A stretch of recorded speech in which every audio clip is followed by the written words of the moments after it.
Tô te vendo em outro canal de videoaula procurando passar no Enem. Mas tu sabe que na hora do aperto é no Projeto X que você vem para encontrar a real multiplicação das suas chances de aprovação. Gente, estamos de volta no especialíssimo programa, no terror da concorrência, como vem sendo chamado aí, o X da atualidade, o programa mais visto nas quartas-feiras na internet, onde você realmente vem aqui multiplicar, conhecer, expandir, né, dentro, né, dos assuntos mais envolventes, mais presentes na mídia, né, pessoal? Temos aqui a equipe fantástica, o verdadeiro especialista em Oriente Médio, Zé Bonner. Eu estou aqui hoje, humildemente, com a minha presença. O pessoal está rindo aqui, mas é porque tem um pessoal aí que fica falando, sou especialista em Oriente Médio. Gente, falar é fácil, difícil é me dar um real. Bom, isso é um assunto para um outro momento. A gente precisa, né, realmente agora iniciar a nossa aula, mas antes, aquele momento sexy, aquele momento que a pele fica arrepiada do beijo. Gente, temos que deixar beijos aqui para vários maravilhosos da Legião X que têm deixado seu depoimento. Galera lá do Acre, ó, você diz que o Acre não existe, mas o Acre está no Projeto X. Pessoal de Florianópolis, São Paulo, né, Curitiba, né, no Paraná, um beijão para a galera também que está sempre presente. Deixar aqui o agradecimento à imensa legião de Campos dos Goitacazes, né, um lugar tão amado que sempre deixa muitas mensagens, muitos pedidos. E o Projeto X é assim, né, pessoal? Você vem aqui, comenta, pede a sua aula e a gente está programando tudo direitinho. Então, pedindo várias aulas aí, pode deixar que está tudo na lista e a gente vai mandar a trivela na picanha para você ser feliz. Bom, galera, hoje a gente veio falar aqui especialmente do assunto, né? Depois, calma, o sensualíssimo Zé Bonner vai voltar ainda com o Oriente Médio. Tem muita coisa para falar, né? Tem uma aula aí preparadinha sobre o Estado Islâmico que está vindo aí para você, não perca. Mas hoje é dia da gente falar da Ásia, né? A gente precisa viajar um pouquinho para a China e analisar essas questões aí em Hong Kong que estão deixando você com a pulguinha atrás da orelha. Como eu prometi para vocês, nós estamos aqui com uma série de vários eventos separatistas no mundo e vamos aproveitar o ensejo para matar dois coelhos com a paulada só, né, gente? Que são os separatismos na China e as questões dos protestos em Hong Kong. Vamos começar com os separatismos, né? Bom, pessoal, a China é um país, né, que tem uma extensão territorial fantástica, né, gente? 9,6 milhões de quilômetros quadrados. É um país que tem ali uma população que é a maior do mundo, 1 bilhão 350 milhões de pessoas, realmente é algo incomparável, né? E existe uma diversidade interna. Você fica, às vezes, fazendo piadinha com o chinês, que é tudo igual, para com essa bobagem, você é aluno X e não pode reproduzir ignorância. Gente, existe uma diversidade na China, só que é óbvio, há um grupo que é predominante, que é a chamada etnia Han. Os Han respondem por 92% da população chinesa, né, contra outros 8% de vários outros grupinhos étnicos, né?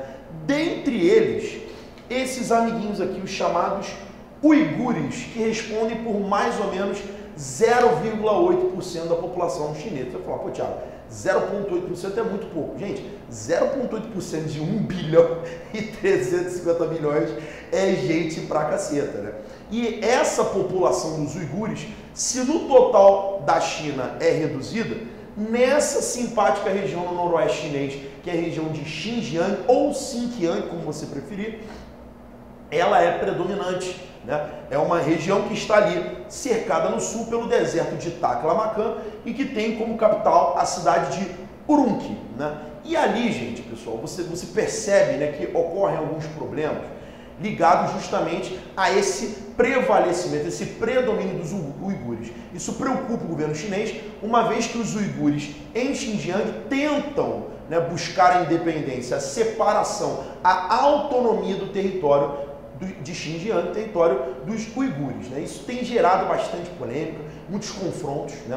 O governo chinês, ele age sempre duramente na contenção desses protestos e tem realizado uma política de estímulo de migração dos Han para Xinjiang. Por quê? Se os Han são predominantes no país, né, e acabam sendo, né, grande parte da população litorânea, a população, né, que está mais vinculada ao governo chinês, né, em Pequim, essa galera indo para Xinjiang vai acabar diluindo, né? Se misturando, né? Amenizando, vamos dizer assim, o predomínio dos uigures em relação aos Han naquela faixa específica do território. E aí, né, pessoal, que em 2009 você teve um evento bastante triste, né? 184 mortos, mais de 1.000 feridos e 2.000 presos em contendas, em confrontos entre os Han e os uigures, né? Ou seja, mostrando que essa situação é verdadeiramente animosa, ou seja, né, existe ali uma inimizade entre esses povos, né? É importante frisar, pessoal, que existe uma forte presença do islamismo entre os uigures, o que acaba sendo às vezes confundido com terrorismo, como nós sabemos, né? O Zé vem trabalhando isso aí em várias aulas com vocês, essa taxação às vezes burra, né, de que o islâmico é terrorista, mas é claro, né, que existe um discurso um pouco mais radical dentro de alguns grupos dos uigures que acabam se envolvendo com o islamismo também, mas cuidado para essa generalização. Em 2013, pessoal, você teve novos conflitos e as acusações recaíram justamente sobre esses radicais islâmicos, né? O governo chinês apontou eles como culpados e os uigures acabaram, né, também denunciando as autoridades por preconceito, por xenofobia em relação a essas parcelas de islâmicos locais, né? Como resposta a esse processo, em outubro do mesmo ano de 2013, um carro explodiu na Praça da Paz Celestial, olha que ironia, né, em Pequim, né, matando 5 pessoas, e era um carro guiado por uigures, né, e foram acusados, obviamente, de praticar terrorismo em Pequim, né, ou seja, uma retaliação à falta de negociação do governo chinês em relação a Xinjiang.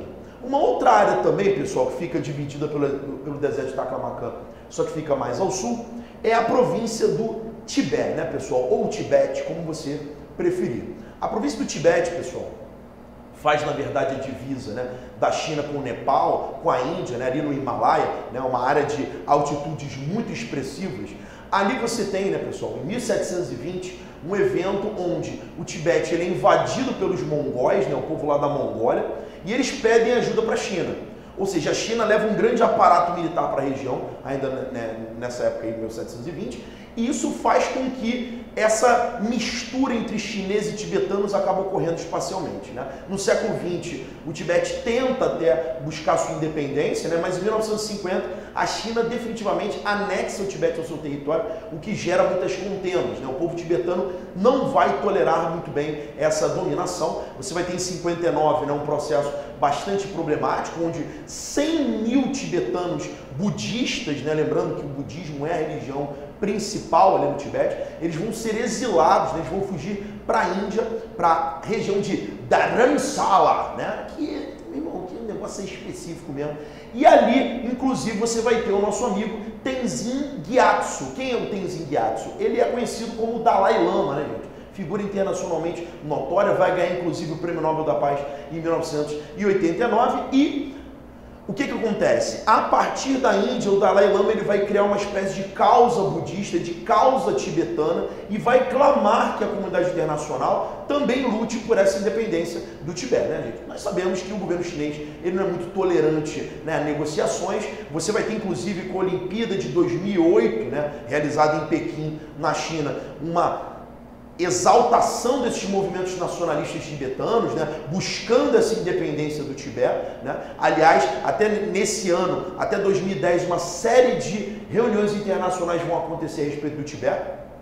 Em 2010, inclusive, o Dalai Lama vai ser recebido pelo presidente Barack Obama, né, o que deixa Pequim muito irritado, né? Lembrando que Pequim e Washington são parceiros comerciais importantes, né? Mas lembramos também que existem tensões geopolíticas entre China e Estados Unidos. Já demos uma aula sobre isso aqui no X da Atualidade, volta lá para assistir caso você não tenha visto. Então a gente percebe que há uma espécie de manipulação também do Dalai Lama como uma espécie de ícone de oposição à China, né? E aqueles que não compactuam muito com o governo chinês, vão também, né, abraçar a causa tibetana, obviamente, né, com interesses ali, né, escusos. É uma coisa muito triste, né, pessoal, que vem acontecendo em relação ao Tibete, que entre 2009 e 2013, você vai ter cerca de 120 autoimolações. O que são autoimolações? É quando as pessoas ateiam fogo ao próprio corpo. Você vai ter mais de 120 tibetanos, budistas, que vão jogar fogo no seu próprio corpo, como maneira de protestar pela independência do Tibete, e mesmo assim o governo chinês parece que não é muito sensível a essa causa, lamentavelmente, né, pessoal? Então, é uma questão aí que ainda está em curso e que ainda gera bastante polêmica. Devemos também observar, pessoal, antes da gente falar de Hong Kong, eu sei que você está ansioso, a gente deve falar também dessa provínciazinha aqui de Macau, né, pessoal? Que é um território chinês, porém que vai ser ocupado, né, no ano de 1557 pelos portugueses, né? Vai gerar um entreposto comercial português. Lembra que no século XVI, né, pessoal, o período da expansão marítima, Portugal vai ali, né, na verdade, estabelecer uma base de negociações com o mercado asiático, que era muito rico, né, muito importante, é até hoje, né? Você vai arrastar essa questão de Macau até o século XX, onde em 1999, definitivamente, Macau vai ser devolvida para o controle chinês. Gente, se você está de 1557 até 1999 com uma área de controle português, né, a partir ali, inclusive, né, do início do século XX, essa área já respirou até uma autonomia, nem Portugal exercia uma influência tão grande, e depois a China vem com rédeas puxando, né, para tentar trazer Macau para uma esfera de maior influência. Isso não vai agradar a população e os protestos vão começar, né? Você vai ter em 2007 uma série de protestos a respeito dessa independência de Macau, né? Em 2009, inclusive, o governo chinês vai promulgar uma lei muito rigorosa, uma lei de prisões em relação a rebeldes. Quem se opuser em Macau ao governo chinês vai ser preso automaticamente, né? O que, né, gera uma instabilidade, uma dificuldade, né, nas negociações. A falta de democracia para esses lugares é muito difícil. São lugares que viveram o sistema democrático e têm dificuldade de serem reinseridos, readaptados na lógica, né, de controle excessivo que a China realiza, né? Tivemos em 2013, inclusive, né, eleições no parlamento, onde dessa vez, parece que a China afrouxou um pouco a situação, 14 dos 26 deputados do parlamento foram eleitos pelo voto direto da população de Macau, né, gente? E desses 14, 2 deputados são pró-democracia. Então a gente percebe, né, que gradualmente essas províncias vão buscando, né, o seu espaço, a sua abertura, né, e maior independência política. Mas é claro, a coisa agora está quente realmente em Hong Kong, é isso que a gente vai ver agora. Galera, e Hong Kong dentro dessa história? O que está acontecendo?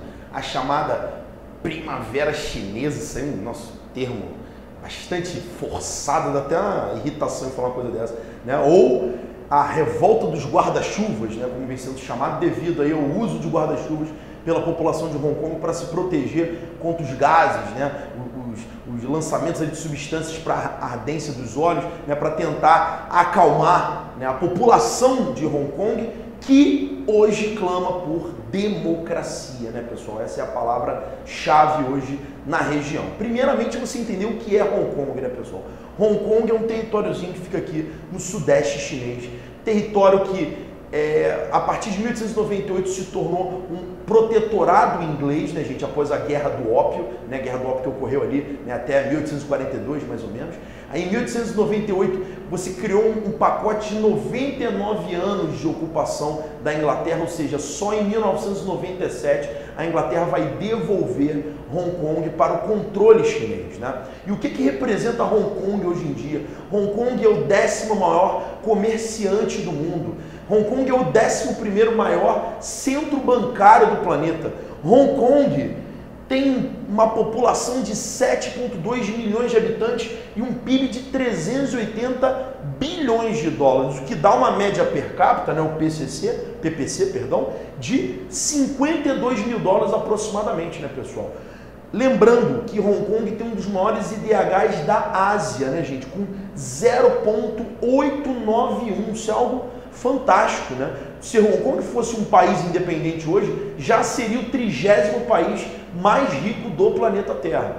E a gente entende que, dentro de um cenário onde a população desfruta de qualidade de vida, desfruta de informações, de uma autonomia política e econômica durante 100 anos, né, já que a Inglaterra Ocidental tem um governo muito mais flexível do que a China, que tem um sistema mais repressor, o povo ele não vai se adaptar muito bem à lógica de controle, né? E as coisas vinham caminhando de maneira mais harmônica, mais negociada, O governo chinês, inclusive, teve, né, recentemente uma atitude bastante louvável que prometeu que a partir de 2017 Hong Kong ia desfrutar de eleições diretas para o seu governo, né? E aí o grande problema, né? A China depois volta atrás nessa decisão e diz que para o governo só vão ser no máximo 2 ou 3 candidatos, né, como opção para a população, restringindo as opções. E o pior, esses 2 ou 3 candidatos teriam que ser aprovados por uma comissão de chineses, né, de representantes da China, onde pelo menos 50% dessa comissão teria que aprovar esses nomes, ou seja, apenas 2 ou 3 representantes e aprovados pela China com um carimbo, selo de qualidade chinesa, selo de qualidade de uma ditadura, né, pessoal? De um país que não é muito favorável à abertura, né, democrática, à abertura, né, para a participação política da sociedade. E aí, obviamente, houve uma eclosão de uma série, né, de protestos, de revoltas, né? E aí a gente percebe que, né, a população foi para a rua. Você tem agora o movimento Occupy Central, né, que foi criado pelos habitantes de Hong Kong, onde eles estão ocupados no distrito central, né, no CBD, né, como a gente fala em urbanização de Hong Kong, né, sentados nas ruas, dificultando, obviamente, o fluxo, né, de mercadorias, o fluxo comercial, propositalmente, né, gente, para chamar a atenção da mídia internacional e do governo chinês, né? O comércio local está aterrorizado porque estão perdendo vendas, né? Você tem estimativas aí que já caiu em mais de 50% do fluxo comercial da cidade, né, daquela região central da cidade.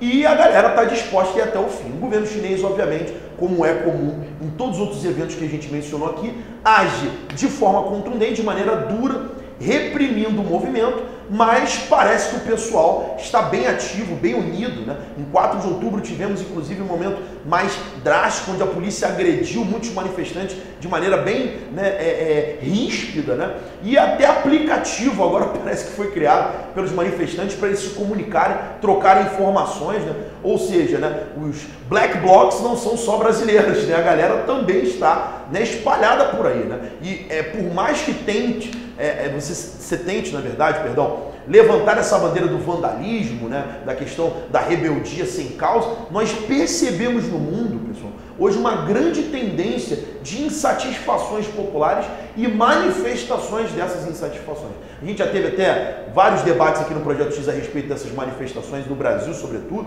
né? A gente questiona a qualidade disso. No entanto, é notório, nunca no mundo, pelo menos nos últimos 40 anos, se respirou tanta revolução, tanta rebeldia, tanta discussão, né? Desde os anos 70 praticamente, não se via esse surto tão acentuado. E é claro, a China paga o preço da sua abertura, né, gente? Porque conforme ela se abre para o capitalismo, ela se abre para informações, ela se abre para a fluidez de ideias e a população não é boba, né, gente? Eles vão querer também esse gostinho da liberdade ocidental, liberdade, né, entre aspas, que a gente sabe que as democracias não necessariamente são libertárias, mas é uma questão muito interessante de se observar e que vai ter repercussões aí para frente bem surpreendentes, né? Até porque, gente, essa medida recente do governo chinês de voltar atrás da sua ideia, como eu mencionei, ela tem que ser aprovada hoje pelo parlamento de Hong Kong, onde temos 70 deputados.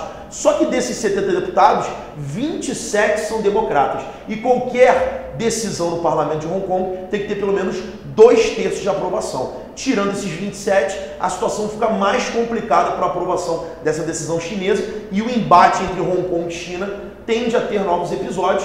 Claro, se houver um novo episódio, o X da atualidade com certeza vai trazer para você. Espero que vocês tenham entendido, pessoal, a raiz desse processo. É um processo que ainda está em ocorrência, né? Vai ter alguns desdobramentos, mas a gente no Projeto X se antecipa, né? E lembra, atualidade de verdade é só no X da atualidade do Projeto X.